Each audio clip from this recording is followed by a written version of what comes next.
Torcedor vascaíno, saudações,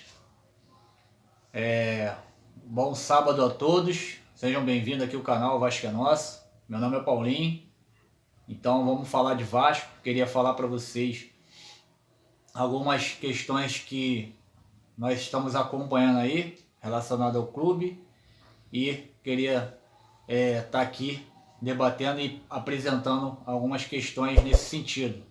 Galera que puder aí dar uma moral, curte, compartilha, se inscreva para a gente chegar a mais vascaínos. Então, pessoal, o que acontece? Hoje, verificando as notícias no Vasco, lá no ge.com, o Vasco se pronunciou com relação ao RCE, Regime Centralizado de Execuções. O Vasco entrou no regime a partir do momento que ele gostaria de estar aí entrando no sistema de SAF aqui no Brasil, Sociedade Anônima do Futebol. Então o Vasco se pronunciou pagamentos do RCE, algo em torno de 30 milhões. Então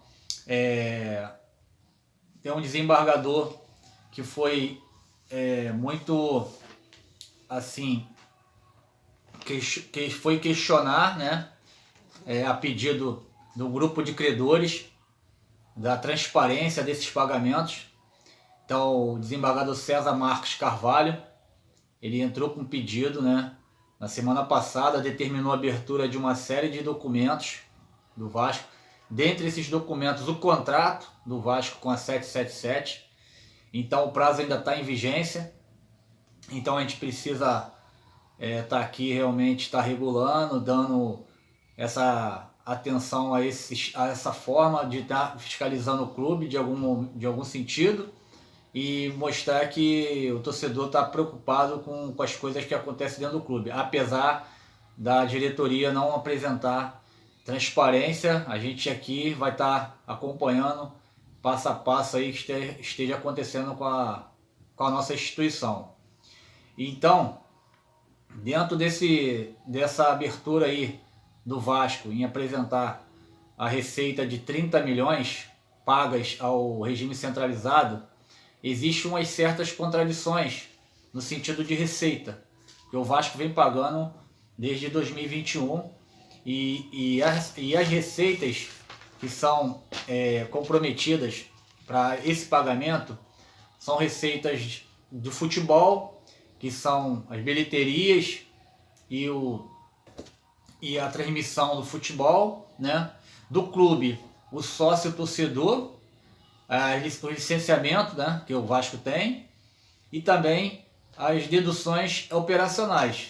Podemos dizer isso, que sendo em vista o contrato com a SAF aí, então alguma coisa com relação de ativos ser transferido também para pagamento da dívida no regime centralizado. Então aconteceu há pouco tempo a notícia aí sendo divulgada por jornalistas e youtubers aí, que o Vasco já havia recebido uma receita algo em torno de 400 milhões.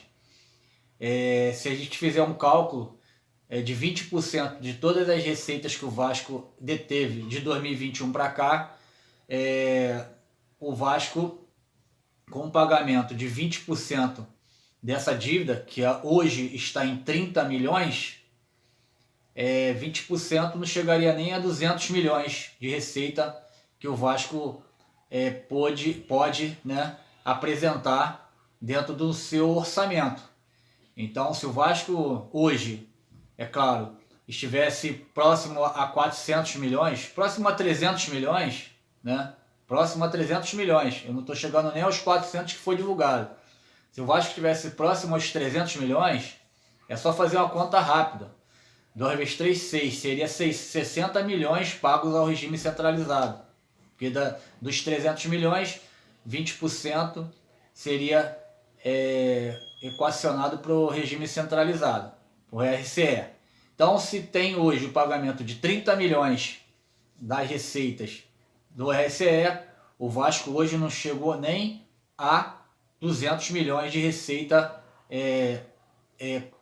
recebida, né, que chegou ao clube de fato, para a gente poder estar aqui e estar apresentando. A não ser que o Vasco comprove que esses 30% são de receitas E existe o valor próximo aí, né, que está sendo divulgado de 300 a 400, inclusive está sendo divulgado que vai receber mais 120 milhões agora até setembro, se está incluído esse valor, se não está e que está sendo feito esse valor que não seja para o regime centralizado, porque hoje o regime centralizado, de tudo que o Vasco tem recebido de receita, os 20% que foi apresentado, hoje é 30 milhões.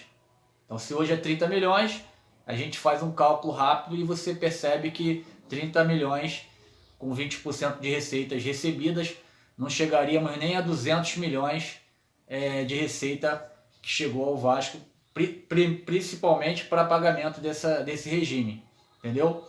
Então, espero que vocês tenham entendido a forma que eu estou tentando colocar, mas independente disso, a gente precisa continuar verificando, fiscalizando, o Vasco está se apresentando, desembargador se pronunciando, credores também querendo transparência e nós muito mais, torcedor vascaíno, porque chega de tanta falta de transparência e a gente precisa que esses dirigentes tenham compromisso de fato com o nosso clube. Então é isso, galera. Muito obrigado por todos aí que estão ajudando o canal a crescer cada vez mais. Quem puder aí dar uma moral, curte, compartilha. A gente vai continuar acompanhando e qualquer momento a gente vai estar aqui fazendo lives e fazendo vídeo para estar conversando com vocês, apresentando inclusive o nosso posicionamento com relação a tudo que acontece no clube. Beleza? Forte abraço a todos, saudação vascaína.